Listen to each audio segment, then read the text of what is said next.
तो 2 Kings chapter 6, 8 to 23 ये हमें बताता है कि किस तरह परमेश्वर अपने आप को हमारे जो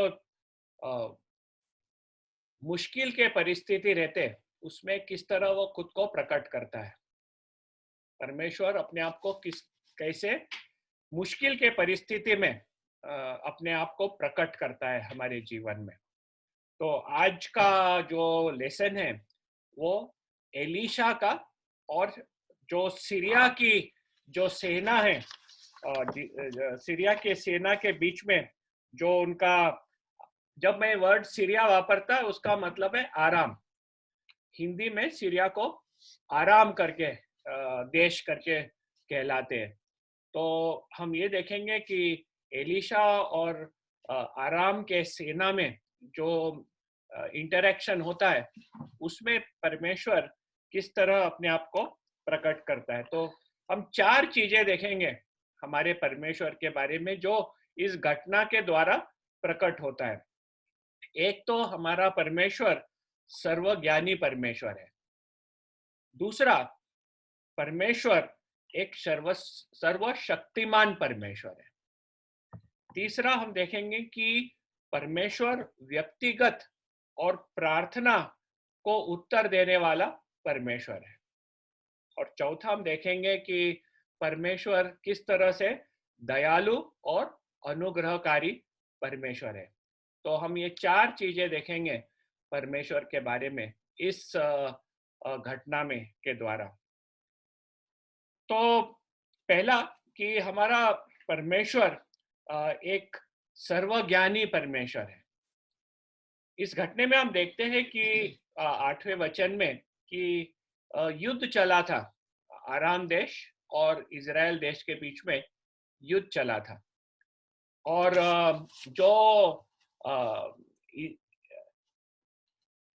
जो राजा था, आराम का राजा, वो अपने जो सैनिक थे, जो ऑफिसर थे उनके साथ वो अपना प्लानिंग करता है और ये ठहराता है कि उनका जो कैंप है रहने के लिए वो उधर कौन से जगह अपना जो सेना के लिए रहने का जगह है वो किस स्थान पे रहेंगे जिससे वो इजराइल के ऊपर एक हमला कर सकते हैं और इजराइल को बिन समझे पकड़ के उन लोग विजय पा सकते हैं। तो इसने ऐसे अपने जो सेना के ऑफिसर्स थे उनके साथ प्लानिंग किया। लेकिन हम 9वें वचन में देखते हैं कि एलीशा को समझ में आता है कि इन लोग क्या युक्ति बना रहे हैं और वो जाके इजराइल के राजा को बता देता है कि ऐसे ऐसे स्थान पे आराम की सेना रहने वाली है और उस स्थान से बच के रहना, उधर जाना मत, नहीं तो आप लोगों को उन लोग पकड़ लेंगे। तो हम देखते हैं 10वें वचन में कि इजराइल का राजा इस तरह से अनेक बार, एक दो बार नहीं लेकिन अनेक बार आराम के राजा के फंदे में से बच गया और जो आराम का राजा युक्ति बना रहा था इजराइल को पकड़ने के लिए, तो वो उसके युक्ति में नहीं सपड़ा रहा था। तो जब भी उन लोग डिसाइड करने के कि हम इस जगह में ठहरेंगे ताकि हम इजराइल के ऊपर हमला कर सकेंगे, तो इजराइल उधर कभी पकड़ा नहीं जाने का करके एलीशा उनको पहले से ही बता के रखने का कि क्या करते हैं। तब 11वें वचन में हम देखते हैं कि आराम का राजा बहुत परेशान हो गया, बहुत हैरान हो गया और उसे लगा कि क्या है, हम में से कोई ऐसा जासूस है क्या जो हम लोग जो बातचीत करते हैं, जो नक्की करते हैं कि इधर ऐसा करेंगे उधर ऐसा करेंगे, सब इजराइल के राजा को पहुंचता क्या है। तो उसने अपने लोगों को पूछा, क्या हमारे बीच में कोई ऐसा है जो हमारी बातें जाके इजराइल के राजा को बता रहा है, तब हम देखते हैं कि किस तरह से आराम में भी एलीशा के बारे में पता था उनको। तो 12वां वचन पढ़ेंगे। 12 वचन। एलीशा जो इज़राइल में भविष्यद्वक्ता है, वह इज़राइल के राजा को वे बातें भी बताया करता है जो तू शयन की कोठरी में बोलता है। तो उनके भी लोगों को पता था एलीशा के बारे में कि वो परमेश्वर का नबी है, और उन लोग राजा को बोले हमारे में से कोई जाके बता रहा नहीं है। लेकिन एलीशा जो परमेश्वर का नबी है वो सब कुछ जानता है। तुम्हारे कमरे में भी जाके जो बातचीत करते हो ये भी एलीशा जानता है, और वो जाके इजराइल के राजा को बता देता है। इसमें से हम देखते हैं कि किस तरह से हमारा परमेश्वर एक सर्वज्ञानी परमेश्वर है। वो सब कुछ जानता है कि क्या हो रहा है। हमारा जीवन जो है वो बहुत सुरक्षित रह सकता है, क्योंकि हमारे विरुद्ध भी कोई कुछ युक्ति कभी बनाता हो तो ये युक्ति भी परमेश्वर जानता है। बाइबल में लिखा है कि एक विचार हमारे मन में आने के पहले परमेश्वर उसे पूरी तरह जान लेता है। हमारा परमेश्वर इतना सर्वज्ञानी है कि हम शब्द भी नहीं मुंह में लाए, लेकिन हम विचार में युक्ति कभी बनाने का सोचे तो ये भी परमेश्वर के आगे एकदम खुला करके आता है। और इसलिए वो हमें संभाल के रख सकता है। हमारे जीवन में जो कुछ भी घटना घटती है वो परमेश्वर के जानने के बिना नहीं होता है। और जब वो हम कई परिस्थिति में जब फंस जाते हैं, हमें ये याद रखना है कि हमारा परमेश्वर हमारे साथ उधर है। वो जानता है हम क्या परिस्थिति में से जा रहे हैं, और उसमें से जाने के लिए उसने एक परवानगी दी है। उसके परवानगी के बिना हमारे जीवन में कुछ नहीं होता है। तो ये है हमारा सर्वज्ञानी परमेश्वर। सर्वज्ञानी सिर्फ नहीं है, वो सर्वशक्तिमान परमेश्वर भी है। आगे बढ़ के हम देखेंगे तो ये राजा को जब समझता है कि एलीशा सब कुछ जानता है उसके बारे में, तब वो बोलता है कि जाके देखो वो किधर है, कि ताकि मैं जाके उसे पकड़ के लाऊं, अरेस्ट कर लूं। तो ये आराम के राजा के मन में विचार आता है और अपने सेना को बोलता है कि जा। और किसने आके बताया कि वो डोथान में है। हम देखेंगे डोथान के बारे में। तो आपको डोथान किधर है वो बता देता हूं। तो ये जो भाग दिखता है ये डोथान, ये है डोथान। तो डोथान में एलीशा था। तो समेरिया में जो ये जो आराम यानी ये नॉर्थ साइड से ऊपर के भाग से, तो उधर से लोगों ने डोथान को अपनी सेना भेजी एलीशा को पकड़ने के लिए। और हम देखते हैं कि उन लोग घोड़े, रथ वगैरह लेके और एक बड़ी भारी सेना, बहुत बड़ी सेना, रथ और घोड़े के साथ उन लोग रातों रात डोथान पे आए और डोथान को पूरी तरह से घेर लिए। और रात को उधर ठहरे थे ताकि सवेरे वो हमला कर सके। तो डोथान को पूरी तरह से रात को उन लोग ने घेर लिया। सवेरे जो एलीशा का सेवक था, उसका जो नौकर था उसका, वो उठा और जब वो बाहर गया वो देखा कि पूरा शहर ये घोड़े और रथों से घेर लिया गया है। तो काफी डर गया वो और बोला कि हम क्या करें, ये तो बहुत बुरी परिस्थिति है, इसमें से छूटना बहुत मुश्किल है, भाग जाना भी मुश्किल है, क्योंकि डोथान को पूरी तरह से उनकी सेना ने घेर लिया था, बहुत बड़ी सेना आई थी उनकी। तब 16वें वचन में एलीशा अपने सेवक को कहता है, तू डर मत, जो हमारे साथ है, हाँ, those who are with us are more than those who are with them। हमारे साथ जो है वो उनके साथ जो है उनसे बहुत ज्यादा है। तो उसके सेवक को कुछ समझा नहीं। तब हम देखते हैं कि एलीशा परमेश्वर को कहता है कि इसके आंखें खोल। तब 17वें वचन में हम देखते हैं, 17वां वचन पढ़ना।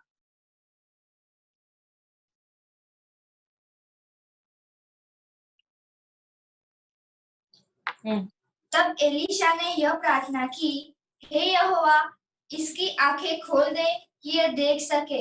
तब यहोवा ने सेवक की आंखें खोल दी, और जब वह देख सका तब क्या देखा कि एलीशा के चारों ओर का पहाड़ अग्निय घोड़ों और रथों से भरा हुआ है।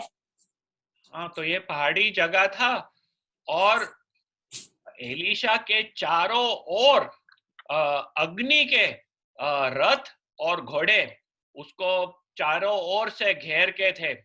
और ये जो अग्नि के रथ और घोड़े थे वो जो आराम के सेना थी उनसे ज्यादा थी। तो ये जब सेवक ने देखा तब उसे शांति होती है, क्योंकि देखा कि परमेश्वर की सेना उधर मौजूद है और वो एलीशा को संभाल के रख रही है। तब इधर हम देखते हैं कि हमारा परमेश्वर किस तरह एक सर्वशक्तिमान परमेश्वर है। आगे से आई थी सेना आराम की। राजा ने बहुत क्रोध से अपने बड़ी सेना को भेजा था। उन लोग ने आके पूरी तरह से घेर लिया था। उनकी परिस्थिति हो गई थी एकदम असंभव। लेकिन उस परिस्थिति में हम देखते हैं कि परमेश्वर की सेना ये सेना से कहीं ज्यादा थी और एलीशा ये जानता था और वो बिल्कुल हलचल नहीं हुई इसमें करके। उसे पता था कि उसका परमेश्वर एक सर्वशक्तिमान परमेश्वर है। मनुष्य कुछ भी करे लेकिन परमेश्वर अपने लोगों को किस तरह से बचा के रखता है, किस तरह से अपनी सेना भेजता है, किस तरह से बरोबर पूरी तरह से उन्हें घेर के संभाल के रखता है। तो हम कई परिस्थिति में जा सकते हैं। हमारी परिस्थिति बहुत खराब भी हो जा सकती है। ऐसे जो दिनों में हम रहते हैं हम बहुत कमजोर खुद को समझ और महसूस करते हैं। लेकिन ये कमजोरी में जब हमें लगता है कि सब हमारे विरुद्ध चल रहा है, हम हमारे में कोई शक्ति नहीं है, हमें ये जानना है कि परमेश्वर हमारे साथ है। वो सर्वशक्तिमान परमेश्वर है और हमें जो जरूरत है, जो भी हमारी जरूरत है वो पूरी तरह से कर सकता है और उसके लिए असंभव कुछ भी नहीं है। हमारे परमेश्वर के लिए सब कुछ संभव है और वो करता है। ये एक बहुत अच्छे से दिखाई देता है कि किस तरह से एलीशा का बहुत खतरनाक परिस्थिति में परमेश्वर अपनी शक्ति और सामर्थ्य प्रकट करता है। तो एक देखिए, हमारा परमेश्वर सर्वज्ञानी है, परमेश्वर सर्वशक्तिमान है। अभी देखेंगे कि परमेश्वर एक व्यक्तिगत परमेश्वर है जो हमारे प्रार्थना का सुनता है और उत्तर देता है। परमेश्वर एक व्यक्तिगत परमेश्वर है। कई लोगों के बीच में उनकी कल्पना परमेश्वर के बारे में है कि वो एक शक्ति है, एक अव्यक्तिगत शक्ति है जो अपने साथ कुछ संबंध रखने का भाव नहीं हो सकता है। तो ऐसी कल्पना है काफी लोगों को परमेश्वर के बारे में।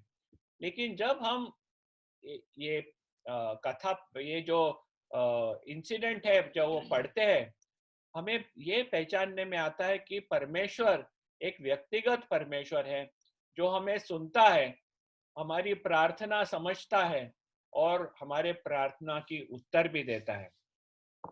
17वें वचन में जो निधि ने अभी पढ़ी, उसमें लिखा था कि हे परमेश्वर, इसकी आंखें खोल। तो जो सेवक था उसकी आंख खोले और उसने ये घोड़े और रथ जो अग्नि के थे उसने देखा। तो एलीशा परमेश्वर की ओर प्रार्थना करता है कि उसका जो सेवक था जो डर गया था उसकी आंखें तू खोल। ये प्रार्थना करता है एलीशा परमेश्वर की ओर, और हम देखते हैं कि परमेश्वर एलीशा के प्रार्थना का उत्तर देता है और ये सेवक के आंख खोल देता है।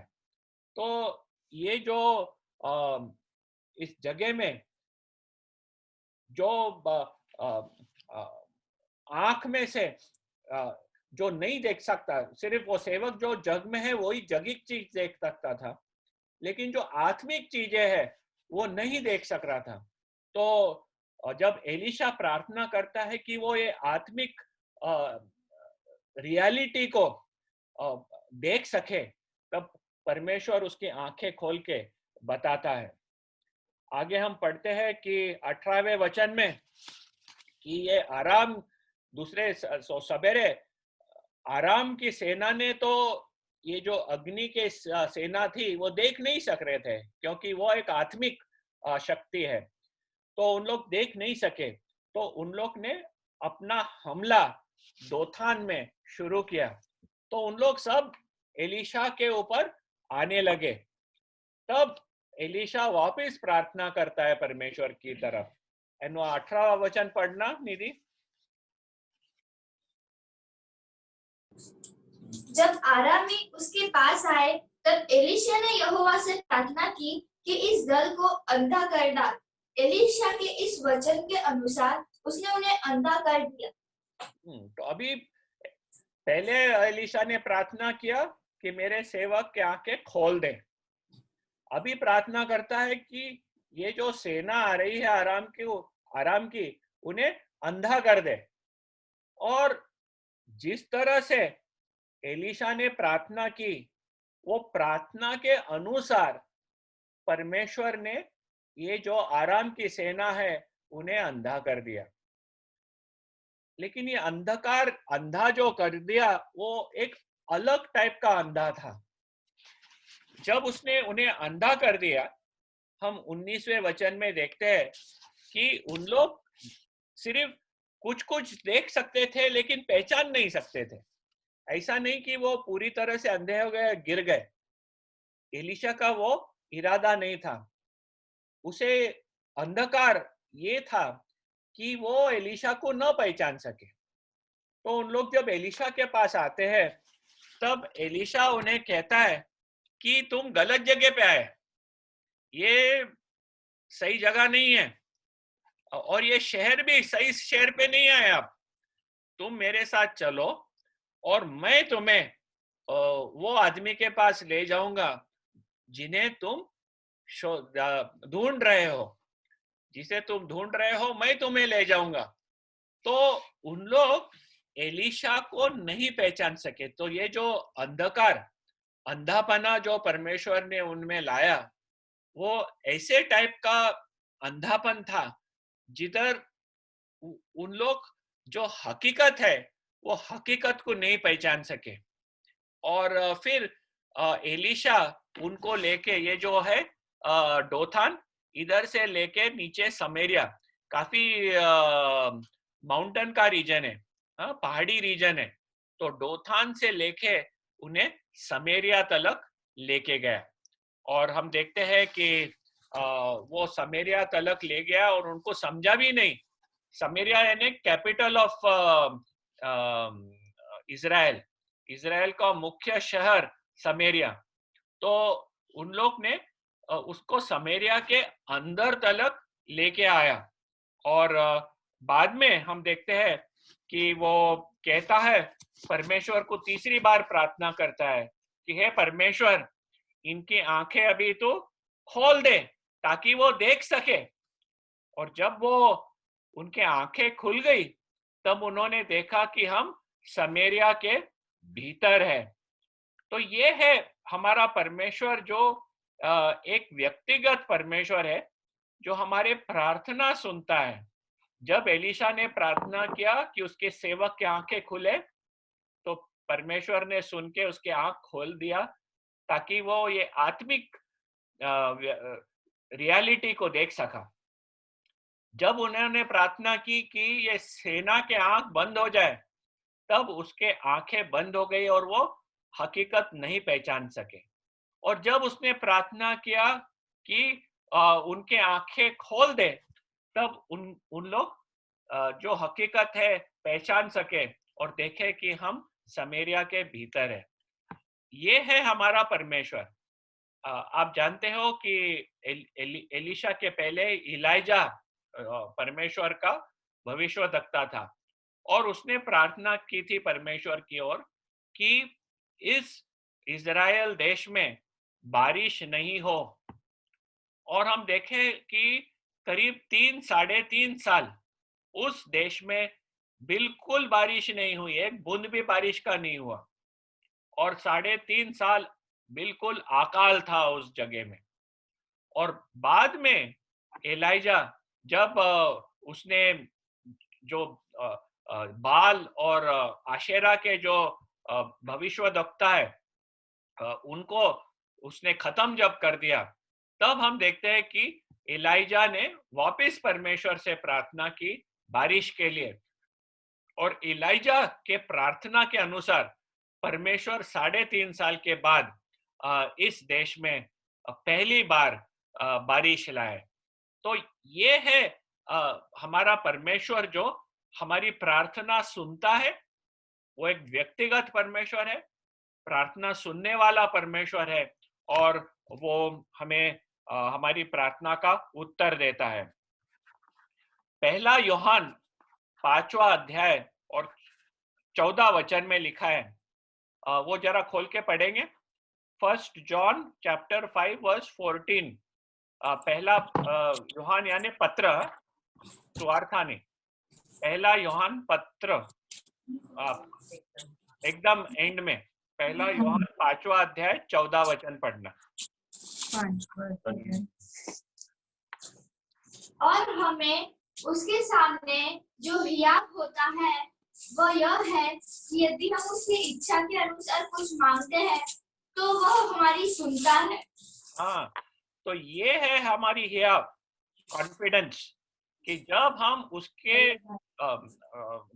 उसके इच्छा के अनुसार जब कुछ मांगते हैं, वो हमें सुनता है। तो ये है हमारा परमेश्वर, एक व्यक्तिगत परमेश्वर है, जो हमारे से संबंध रखना चाहता है, और जो हमारी प्रार्थना भी सुनता है।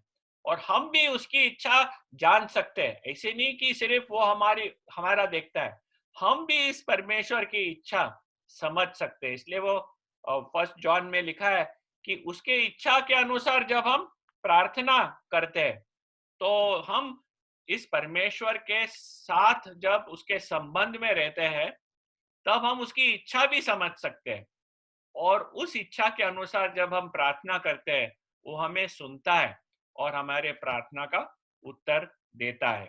तो ये है हमारा महान परमेश्वर। तो हमने देखे कि परमेश्वर एक सर्वज्ञानी परमेश्वर है, सर्वशक्तिमान परमेश्वर है, वो एक व्यक्तिगत परमेश्वर है। अभी देखेंगे कि ये परमेश्वर एक दयालु और अनुग्रहकारी परमेश्वर है, बहुत दयालु और अनुग्रहकारी परमेश्वर है। तो 21वें वचन में जो समय राजा है इज़राइल का, तो वो एलिशा को कहता है, क्या मैं उन्हें मार दूं करके, अभी उसके हाथ में है इन लोग। तो एलिशा को पूछता है, क्या मैं इन्हें मार दूं? तब एलिशा कहता है, नहीं, उन्हें मत मार। और वो पूछता है कि क्या जब तुम अपने तलवार और धनुष से कैदी जब तुम लेते हो, क्या तुम उन्हें मारते हो? ये तो लोग तुम्हारे धनुष है न, तलवार से तो नहीं पकड़े गए, इन्हें कुछ करना नहीं।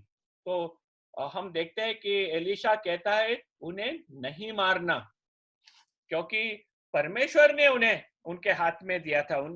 उन्होंने खुद के जाके लड़ाई करके नहीं जीता था उन्हें। तो उन्हें बोलता है कि उन्हें नहीं मारना। अभी ये सेना की जो आप देखेंगे परिस्थिति, इज़राइल और आराम युद्ध में थे, एक दूसरे के दुश्मन है। अभी ये दुश्मन की सेना अपने हाथ में आ गई है, राजा के हाथ में आ गई। अभी राजा जो चाहे वो कर सकता है, उन्हें कोई रुका नहीं सकता। और राजा को होना तो पूरी सेना को खत्म भी कर दे सका रहता, लेकिन एलीशा बोलता नहीं, उन्हें मार मत। इधर हम देखते हैं कि किस तरह से परमेश्वर एक दयालु परमेश्वर है। जो परमेश्वर की इच्छा थी कि उन्होंने ये सेना को एलीशा के हाथ में दे दिया था, ये बताने कि परमेश्वर एक सर्वशक्तिमान परमेश्वर है। वह इज द सॉवरेन लॉर्ड, जिसकी इच्छा हमेशा पूरी होती है। वो नहीं चाहता था कि इज़राइल का राजा ऐसा लगे कि मैंने इन्हें पकड़ा हूं। ये पूरा जो युद्ध था वो परमेश्वर का युद्ध था, और वो इज़राइल के राजा को बिल्कुल ये देने तैयार नहीं था कि वो समझे कि मैंने कुछ किया। तो हम इधर देखते हैं परमेश्वर की दया। और ये जो सेना, जो मौत की सजा उन्हें मिल सकी रहती, परमेश्वर उन्हें छोड़ देता है, मौत का दंड नहीं देता है। हमारा परमेश्वर एक दयालु परमेश्वर है। हम भी चाहते हैं हमारे जीवन में हम कितने चीज करते हैं, हमारे जो विचार है, हमारा जो बोलना है, हमारी चाल चलन जो है, वो परमेश्वर के आगे उसका तो दंड हमारे पे हो इस तरह का है। लेकिन हमारे जीवन में हम देखते हैं कि हमारा परमेश्वर बहुत दयालु परमेश्वर है।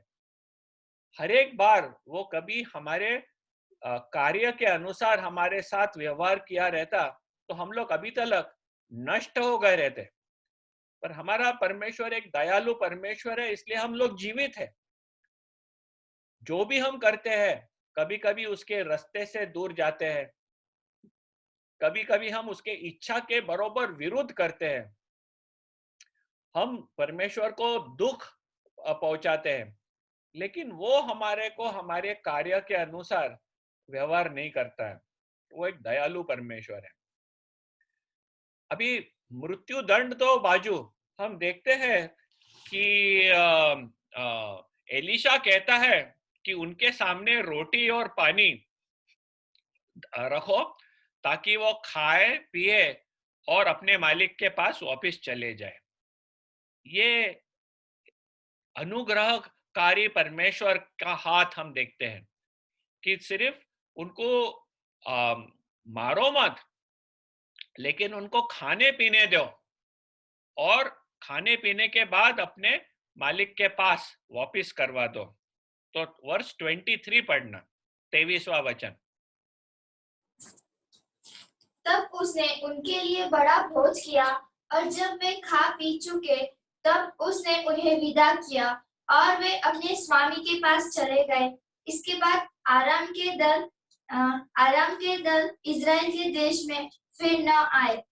हाँ, हम देखते हैं उन्होंने बड़ा भोजन किया, उनको अच्छे से खिलाया पिलाया और अपने स्वामी के पास उन्हें वापस भेज दिया। ये देखते हैं अनुग्रहकारी परमेश्वर।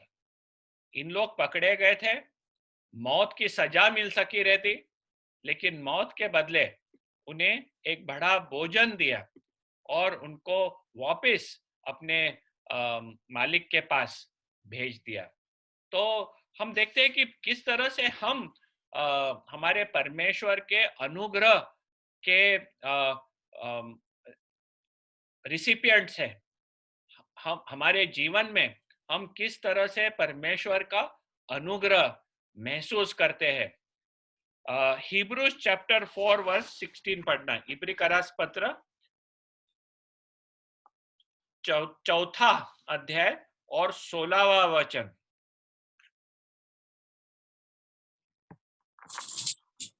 इसलिए आओ हम अनुग्रह के सिंहासन के निकट यह बांधकर चले कि हम पर दया हो और वह अनुग्रह पाए जो आवश्यकता के समय हमारी सहायता करे। हाँ, ये है अनुग्रह का सिंहासन के पास हम जा सकते हैं। तो जब भी हमें जरूरत हो, हमें ये अनुग्रह हमारे जीवन में भरपूरी से मिल सकता है। ये है हमारा हिया, और हम इस परमेश्वर के पास इस हियाव के साथ आ सकते हैं। This is the confidence with which we can approach the throne of God. तो ये है हमारा परमेश्वर, जो एक दयालु परमेश्वर है और एक अनुग्रहकारी परमेश्वर है। तो आज ये छोटी सी जो घटना देखें, ये जो हुआ इजराइल देश में हुआ, और ये हमारे बाइबल में लिखा गया है। ये क्यों लिखा गया है? ताकि हम लोग जो प्रभु यीशु ख्रिस्त में हैं उसे पढ़ के हमारे जीवन में एक उत्साह पैदा हो कि परमेश्वर जो है, जब वो मनुष्यों के जीवन में एक व्यवहार करता है, तब वो किस तरह से अपने आप को प्रकट करता है। एक तो देखें, और आज भी जब हम हमारे जीवन में जो परिस्थिति में से चलते हैं, अनेक टाइप के परिस्थिति आते हैं हमारे जीवन में। इस परिस्थितियों के द्वारा हम ये नहीं घबरा जाना चाहिए कि ये परिस्थिति क्यों आती है मेरे पे। देखो, एलीशा को भी हम देखेंगे तो वो तो परमेश्वर का आदमी था, क्यों ऐसी सेना उसके विरुद्ध आनी चाहिए? लेकिन वो ये प्रश्न नहीं उतारता है।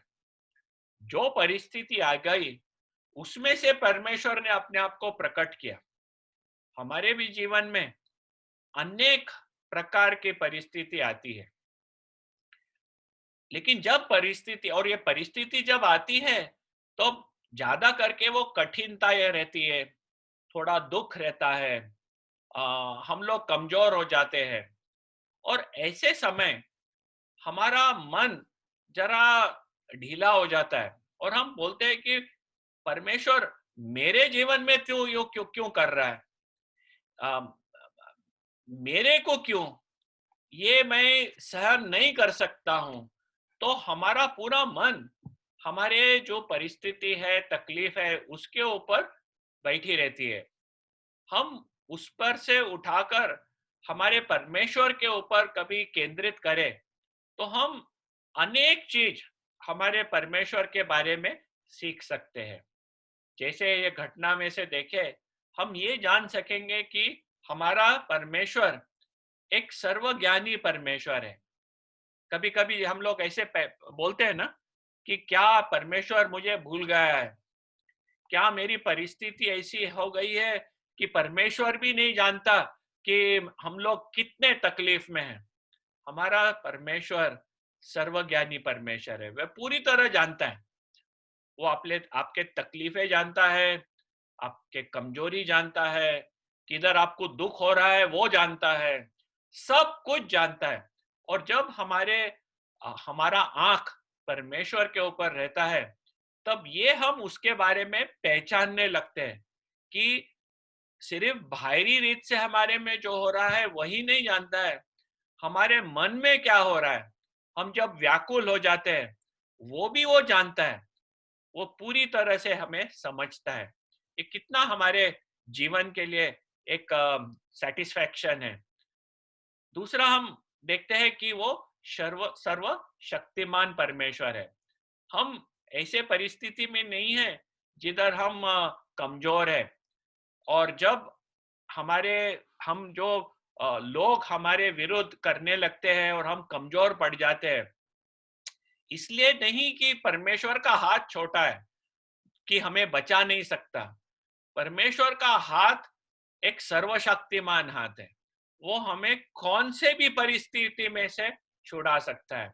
लेकिन परमेश्वर हमें जीवन के घटनाओं के द्वारा जाने के लिए परमिशन देता है, ताकि हमारा आंख उसके ऊपर रहे और हम ये जाने कि कैसे कठिन परिस्थितियों में से वो हमें छुड़ा सकता है। वो एक सर्वशक्तिमान परमेश्वर है, वो एक व्यक्तिगत परमेश्वर है। वो दूर नहीं है, हम उसको उसके साथ प्रार्थना कर सकते हैं। जैसे एक बच्चा अपने पिता के साथ बातचीत करता है, उसके साथ व्यवहार रखता है, एक रिलेशनशिप रखता है, ऐसे हम हमारे परमेश्वर के साथ एक व्यक्तिगत संबंध रख सकते हैं। हम परमेश्वर को अब्बा पिता करके पुकार सकते हैं, ये है हमारा परमेश्वर। और जैसे हम कठिन परिस्थितियों में से जब जाते हैं, हम ये व्यक्तिगत परमेश्वर की व्यक्तिगतता महसूस कर सकते हैं। हम कठिन परिस्थितियों में हमारे हृदय में ये जान सकते हैं कि जब हम प्रार्थना करते हैं, वो सुनता है, हमें उत्तर देता है, और इस रीत से हमारे आत्मिक जीवन में बढ़ाव होती है। और फिर वो कितना दयालु और अनुग्रहकारी कर परमेश्वर है। हमें ये भी समझता है कि हम कोई चीज के योग्य नहीं है। परमेश्वर का दंड हमारे पे आया तो हम योग्य है, लेकिन वो दंड नहीं डालता है। वो दंड पूरी तरह से प्रभु यीशु ख्रिस्त ने अपने आप पे लिया, और क्रूस पे वो दंड उसने पूरी रीति से चुका दिया। अभी परमेश्वर का क्रोध हमारे पे नहीं है, वो एक दयालु परमेश्वर है।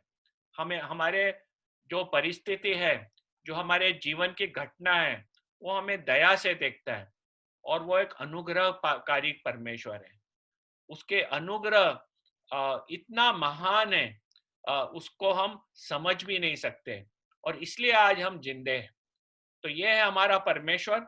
और जब भी हम इस परिस्थितियों में से जाते हैं, हम जब हमारे आंख परिस्थिति से निकालकर परमेश्वर के ऊपर डालेंगे, तो वो अपने आप को प्रकट करते जाएगा।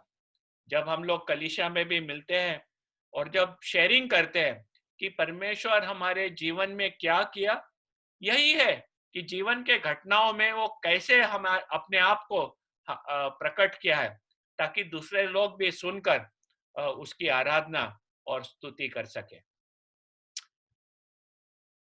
ये हुआ आज का सेशन। कोई प्रश्न?